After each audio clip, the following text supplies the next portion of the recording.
Qala Rasulullah sallallahu alaihi wasallam, "Inna az-zamana qad istadara ka hayati yauma khalaqas samawati wal arda minha arba'atun hurum." Waktu itu telah Allah desain, kata Nabi sallallahu alaihi wasallam, sejak mula penciptaan langit dan bumi itu akan berputar seperti itu saja.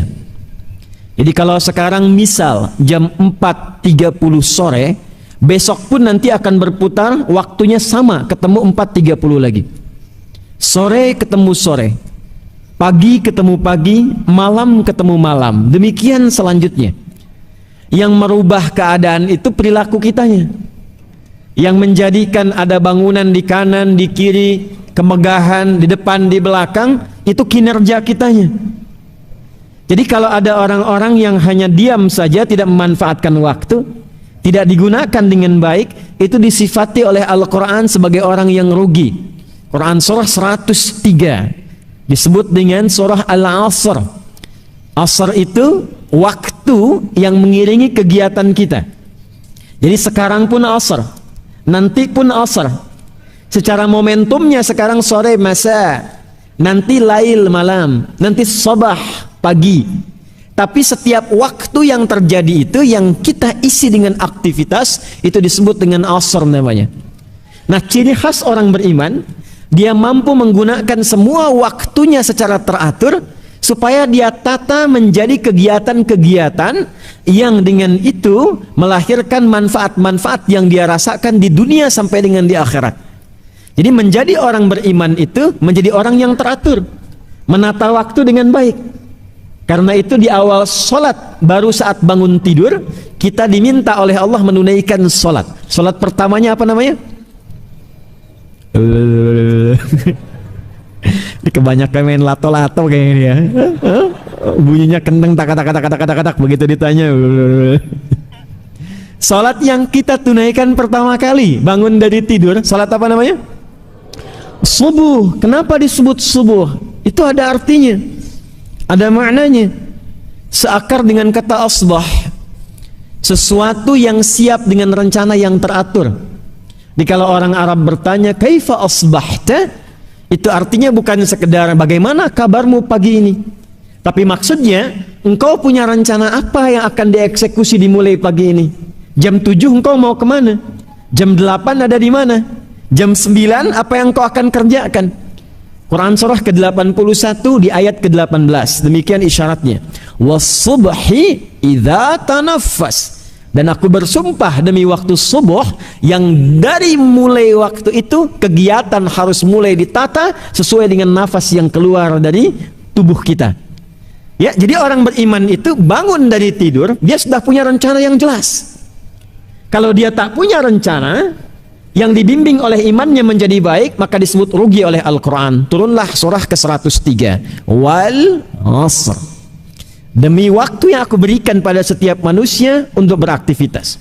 Innal insana, sungguh aku tegaskan kata Allah, manusia yang beraktivitas itu, insan disebutkan 65 kali dalam Al-Quran, menunjuk pada aktivitas manusia yang dijalani.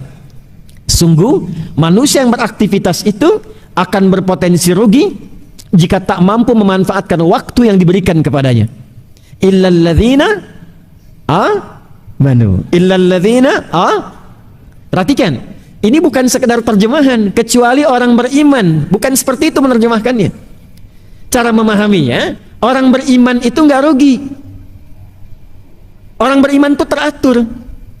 Jadi kalau orang belum beriman, tidak punya kegiatan yang terukur, wajar, belum beriman.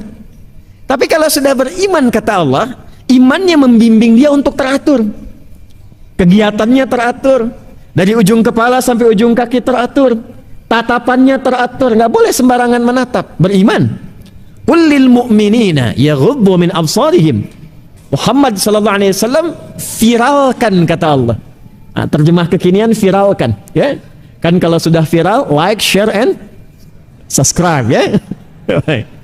Kata Allah, viralkan pada setiap pria-pria yang sudah punya iman. Pandangannya mesti teratur. Ketika yang dipandang itu tak baik, palingkan. Ghaddul basar, palingkan. Berbicaranya teratur. Ya ayyuhalladzina amanu, hei semua orang yang telah beriman, la yaskhar qaumin qaum, jaga lisanmu, bicara yang baik saja, atur. Kata Nabi, man kana yu'minu billahi wal yaumil akhir falyaqul khaira aw liyasmut. Katakan yang baik saja. Diatur kata-katanya, jangan menyinggung orang, jangan menggunjing orang, jangan gibahkan orang. Saya tidak, Ustaz. Bagus, nggak seperti ibu itu tuh. Sama itu.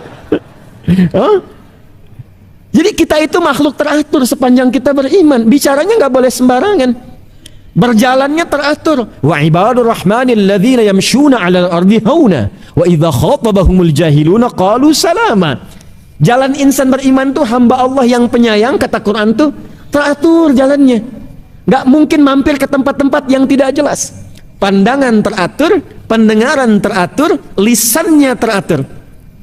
Keluar dari sini lihat reklame, ada sesuatu yang tak boleh dipandang, imannya membimbing dia palingkan, ghaddul basar, gak boleh dilihat.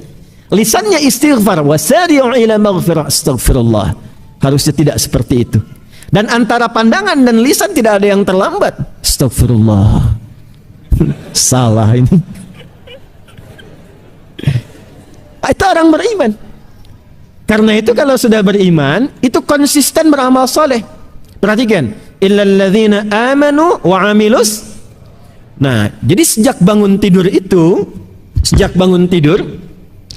insan beriman itu digambarkan dalam Al-Quran sudah punya rencana-rencana positif. Jadi berbanggalah sebagai orang muslim yang beriman. Dari malam itu udah siap-siap, Pak, Bu. Nabi mengajarkan, hei sebelum tidur evaluasi dulu yang kemarin. Fa idza faraghta fansab. Kemarin sholatnya berjamaah berapa kali? Kemarin ke masjid berapa waktu? Baca Quran enggak? Katanya pengen masuk surga, surganya Firdaus, ketemu Nabi lagi. Ya, baca Quran jarang. Ke masjid terlambat. Masjid sudah bagus, tempatnya luar biasa. Tetangga dengan masjid, toaknya begini tuh ke arah rumahnya. Ya, kurang apa lagi tuh? Ya kan?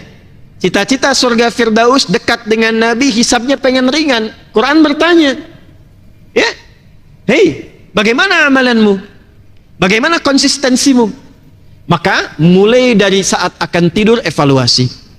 Yang kurang istighfari, sehingga Allah mengampuni dosa-dosa kita yang mungkin terjadi karena kelalaian. Makanya Nabi menyontohkan sebelum tidur istighfar. Astagfirullah, astagfirullah, astagfirullah, sampai hati tenang. Nah, dengan tenang itu baru istirahat tidur. Makanya orang beriman itu tidurnya tenang. Kalaupun meninggal pada saat itu, meninggalnya pun tenang juga. Ya ayyatuhan nafsul mutmainnah. Coba deh Pak Ibu, seperti sederhana ini. Sebelum tidur istighfar, istighfar, istighfar, sampai merasakan ketenangan. 70 itu bilangan banyak yang kadang tidak menunjukkan real 70. Maksudnya apa? Sampai lisan merasakan nyaman, hati merasakan tenang. Pusing 7 keliling, keliling Citra Grand. Apakah sampai 7 kali keliling? Tidak. Saking pusingnya gitu ya. Nah, maka astagfirullah, astagfirullah, astagfirullahaladzim, dan berharap besok bisa bangun kalau Allah perkenankan dan menyempurnakan apa yang kurang. Malam direncanakan. Karena itulah saat bangun dari tidur, hadis riwayat Jundub bin Junadah dan Muaz bin Jabal radhiyallahu taala anhuma tercantum di Al-Bukhari. Dari Nabi sallallahu alaihi wasallam mengajarkan saat bangun tidur, alhamdulillahilladzi ba'dama wa ilaihin. Pertanyaannya, paham tidak maksudnya? Tuh problemnya. Ya Allah, terima kasih. Aku bersyukur memujimu yang telah memberikan aku kesempatan kembali hidup sesuai ajalku. Yang mungkin saja dalam tidurku bisa wafat sesuai ajalku. Berikan bimbingan kepadaku ya Allah di hari ini, ilaihin nusyur. Nusyur itu menyebar untuk kembali. Berikan bimbingan kepadaku supaya aku bisa mencari bekal. Kalau pulang di hari ini sudah siap aku pulang. Itu maksudnya. Makanya kita siapkan rencana apa di hari itu. Kemarin saya cuma 4 waktu di Masjid An-Ni'mah, sekarang 5 waktu, tuliskan. Saya pengen baca Quran hari ini 1 juz, tuliskan. Saya pengen sedekah sekian, tuliskan. Nah, saat itulah bangun dari tidur, Anda menghadap Allah, membawa rencana itu, disebutlah subuh. Datanglah sujud kepada Allah untuk meminta kemudahan menjalani semua aktivitas yang telah kita siapkan. Itulah insan beriman. Dan itu yang wajib di-share, diingatkan. Sampaikan pada keluarga, bekerja sama dengan teman, mencapai satu kebenaran yang disepakati. Dalam bahasa Arab, kebenaran yang disepakati mutlak benarnya disebut dengan hak namanya. Disebut apa? Hak. Karena itu, semua kebenaran yang bersumber dari Allah disebut hak. Al-haqqu mir rabbika fala takunanna minal mumtarin. Wa tawasaw bil haq. Sudah beramal soleh, viralkan. Share. Maka Masjid An-Ni'mah memviralkan. Insya Allah nanti kita ada kegiatan, misalnya malam ini ada tahajud, malam ini ada mabit. Viralkan untuk saling menguatkan iman. Insya Allah imam kita datang spesial untuk mengimami, yang bacaannya bagus, viralkan. Insya Allah ada ta'lim yang menguatkan, cari materi yang baik, cari pemateri yang bagus, viralkan. Itu watawassaw bil haq. Jaga itu sampai dengan wafat. Silahkan, yang pengusaha berusaha, yang diplomat berdiplomasi, birokrat teruskan, arsitek teruskan, yang mengajar lakukan, konsisten dengan itu, watawassaw bis sabar, maka dia akan hidup dalam kemuliaan sampai dia berpulang kepada Allah. Sekarang pertanyaannya, bagaimana cara kita menata aktivitas dengan baik dan benar, yang saat bersamaan dunianya dapat, akhiratnya pun dijamin oleh Allah Subhanahu wa Ta'ala. Itu materi kita, dan di sini kita akan memulai insyaallah lewat hadis dulu, baru kemudian ke ayat. Sekarang kita hanya akan bersama Al-Quran, hadis, Al-Quran, hadis. Okay? Apa hadisnya? Qala Rasulullah sallallahu alaihi wasallam, khairukum man ta'allama al-Qur'ana wa 'allama. Khairukum man ta'allama al-Qur'ana wa 'allama. Yang terbaik di antara kalian, kata Nabi. Jadi khair itu sifat yang melekat pada tindakan apapun dan profesi apapun. Jadi kalau di sini ada pedagang, Anda mengikuti petunjuk Nabi ini akan menjadi pedagang yang terbaik. Anda di sini ada yang pengajar, diikuti petunjuk Nabi ini maka akan jadi pengajar yang terbaik. Anda arsitek, diplomat, birokrat, diikuti petunjuk Nabi ini, maka Anda akan menjadi terbaik di bidangnya. Dan ini kisahnya bukan sekedar cerita, tapi sudah kenyataan yang terwariskan. Tidak ada satu pun di era Nabi yang belajar dengan Nabi mengikuti panduan ini, kecuali mereka menjadi terbaik di masanya dan diwariskan kurikulum ini pada generasi setelahnya. Siapa yang kenal Umar sebelum belajar dari Nabi? Siapa yang kenal Uthman, Abu Bakar As-Siddiq? Tapi masanya sudah berlalu selama 15 abad, sampai sekarang orang masih mengenal dan mencari kisahnya. Dari mana bisa viral dan sukses demikian? Kuncinya di sini. Man ismun mausulun yadullu 'ala al-fardiyatil 'ammiyah.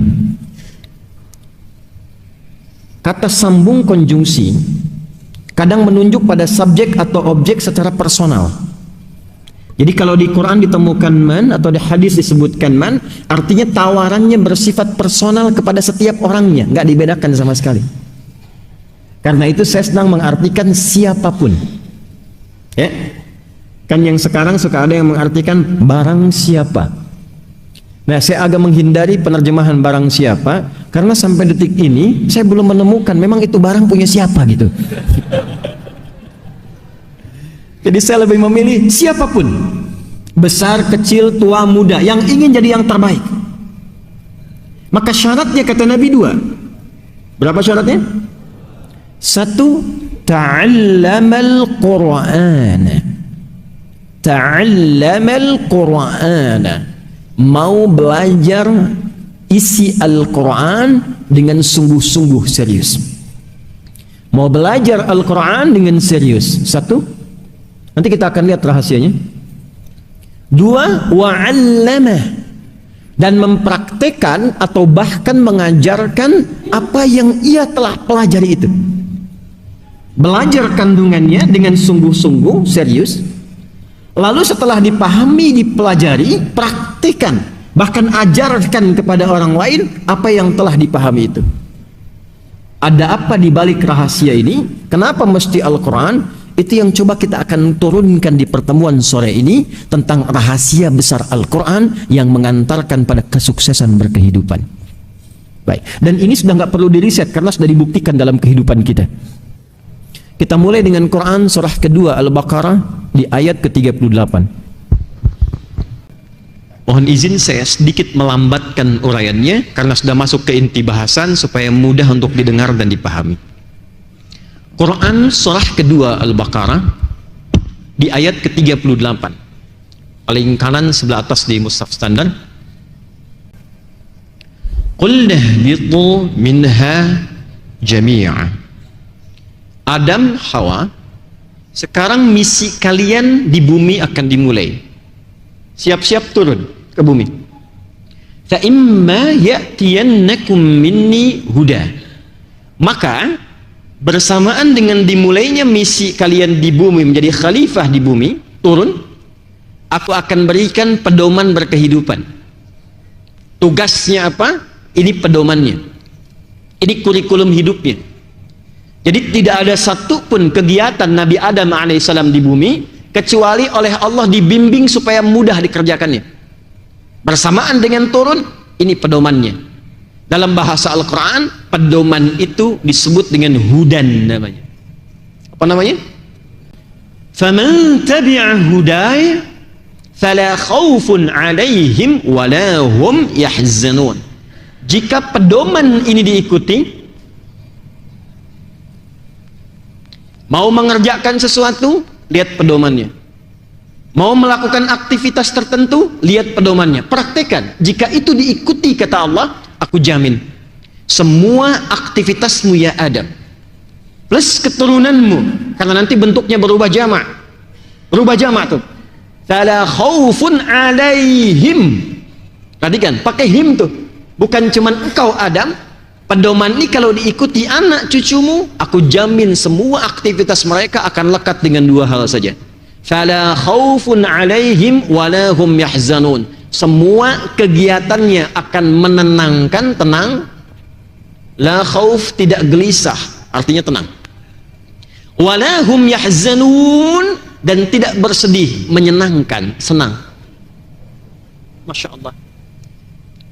Di kantor senang, di rumah senang, dengan bertetangga senang, di sini, di sana, di mana-mana,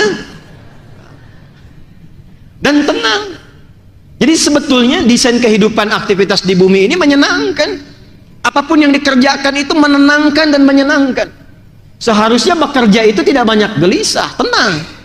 Kalau tidak menenangkan, berarti ada pedoman yang tidak dilihat. Seharusnya di rumah tangga itu menenangkan. Kalau tidak pernah tuntas dan nggak pernah hadir ketenangan, maaf Pak, mungkin bukan yang banyak hartanya yang kurang, mungkin bukan kurang tinggi kedudukan, mungkin yang terjadi kurang dibaca pedomannya sehingga tidak siap menyelesaikan persoalannya. Sejak Nabi Adam diturunkan sudah ada hudannya. Nabi Adam selesai meninggal, muncul keturunan baru dari beliau, berkomunitas, komunitas. Quran surah ke-49 ayat ke-13. Tafsir dari Quran surah ke-4 ayat pertama. Kita mulai dengan Quran surah 4 ayat 1, saya agak cepat. Ya ayyuhan nasu taqu rabbakumul lati khalaqakum min nafsi wahidah. Hai semua manusia, bertakwalah kepada Rabbmu yang telah mencipta engkau dari bapak yang satu, Adam. Alladzi khalaqakum min nafsi wahidah, Adam. Wa khalaqa minha zawjaha. Adam diciptakan pasangannya Hawa. Wa batha minhuma rijalan katsiran wa nisaa. Dari Adam dan Hawa itu muncul keturunan. Jadi kalau kita mau teliti, kita yang hidup sekarang, itu kalau dicari genealoginya pasti tersambungnya cuma ke Adam dan Hawa. Jelas ya? Tidak ada yang ke hewan. Karena ada yang pengen keturunannya dari monyet ya. Kita ke Adam, ke Hawa. Karena itu kita disebut dengan Bani Adam. disebutkan 7 kali dalam Al-Quran. Ya Bani Adam. Nah, Bani Adam ini itu cuma 2 jenisnya, nggak ada yang ketiga. Dia menyebar kemanapun cuma 2. Pindah ke Quran surah 49 ayat 13. Ya ayyuhan nasu, hei semua manusia, anak cucu keturunan Adam dan Hawa. Inna khalaqnakum min dzakari wa unta. Aku ciptakan kalian dengan keagunganku cuma 2 jenis. 1 dzakar laki-laki, kedua unta perempuan. Jadi anak cucu Adam itu cuma 2, kalau bukan laki-laki perempuan. Jelas ya? Kalau bukan laki-laki perempuan. Ya, jadi kalau Nia aja. Ya. Nama siapa? Nia, Pak. Nama Nia. Yang benar nama siapa? Kurniadi. Identitas anak cucu Adam itu cuma 2, kalau bukan laki-laki perempuan. Kemudian menyebar. Wa ja'alnakum syu'uban wa qabail. Tempatnya bisa beda-beda. Ada yang di Citragen, ada yang di Cibuburnya juga berbeda-beda. Ada yang di Bekasi. Ada yang Bekasinya juga, kemudian kota dengan kabupaten, ada yang provinsinya beda sampai beda negara. Kabilahnya tak sama sukunya, li ta'aruf, untuk saling mengenal. Nah, dalam rangka mengenal ini, untuk membangun harmoni, memakmurkan misi yang Allah titipkan di bumi ini. Maka setiap terkumpul komunitas baru, sepeninggal sebelumnya, diutuslah seorang nabi dan rasul untuk membawa pedoman ini sesuai dengan zamannya, supaya tetap di setiap era berganti mereka tetap hidup senang dan tenang, saking sayangnya Allah. Adam boleh meninggal, anak cucunya berkelanjutan, karena itu disebut khalifah. Khalifah itu dari kata khalafa, yang saling menggantikan. Kita hidup sekarang, besok ada yang gantikan. Jabatan sekarang, nanti pensiun ada yang gantikan. Itulah khalifah. Nah, di setiap komunitas berganti, eranya tak sama. Adam meninggal, muncul komunitas baru, diutus Nabi Nuh alaihissalam. Nuh meninggal alaihissalam, nanti datang lagi komunitas baru, Nabi Ibrahim alaihissalam diutus, demikian seterusnya. Tidak pernah diutus setiap nabi kecuali ditugaskan oleh Allah, nih sampaikan bimbingan ini, hudan. Saya cepat saja, kalau terlalu ke atas banyak waktunya terhabis dan terserap. Saya ingin tunjukkan cepat yang paling viral setelah Nabi Muhammad SAW kan ada Nabi Isa dan Nabi Musa ya. Nabi Musa kitabnya apa? Taurat kan? Quran surah ketiga ayat ketiga. Nazzala 'alaikal kitaba bil haqqi musaddiqan lima baina yadayhi wa anzalat Taurat. Perhatikan, nama kitabnya Taurat untuk membedakan eranya, masanya. Jadi kalau disebut Taurat, oh ini masanya Nabi Musa. Zabur masanya Nabi Daud. Injil masanya Nabi apa? Isa alaihissalam. Tapi penting dicatat, Taurat itu nama pembedanya, tapi fungsinya tetap disebut hudan. Quran surah 17 ayat kedua. Perhatikan baik-baik. Wa ataina Musal kitaba. Dengan keagunganku aku berikan kepada Musa kitab Taurat untuk membimbing kaum di masanya. Wa ja'alnahu hudan, dan aku jadikan Taurat itu di dalamnya ada hudan. Ini tetap namanya hudan. Li Bani Israel. Untuk kaumnya, yaitu Bani Israel, dibimbing bagaimana hidupnya tenang, dibimbing supaya tenang, supaya nyaman, supaya senang. Nanti berganti ke Nabi Isa. Nabi Isa dapat apa kitabnya? Injil, untuk membedakan eranya Nabi Musa dengan Nabi Isa. Isa alaihissalam dapat Injil. Apa fungsi Injil di Al-Maidah? Fihi hudan. Itu hudan juga. Nah sekarang, maaf, Nabi Musa eranya selesai, Nabi Isa eranya selesai, tersisalah eranya Nabi siapa? Muhammad sallallahu alaihi wasallam. Karena beliau penutup para nabi dan rasul dan penutup kehidupan sampai dengan berakhir, maka diberikan kitabnya yang paling spesial oleh Allah, dan fungsinya kembali ke sini hudan.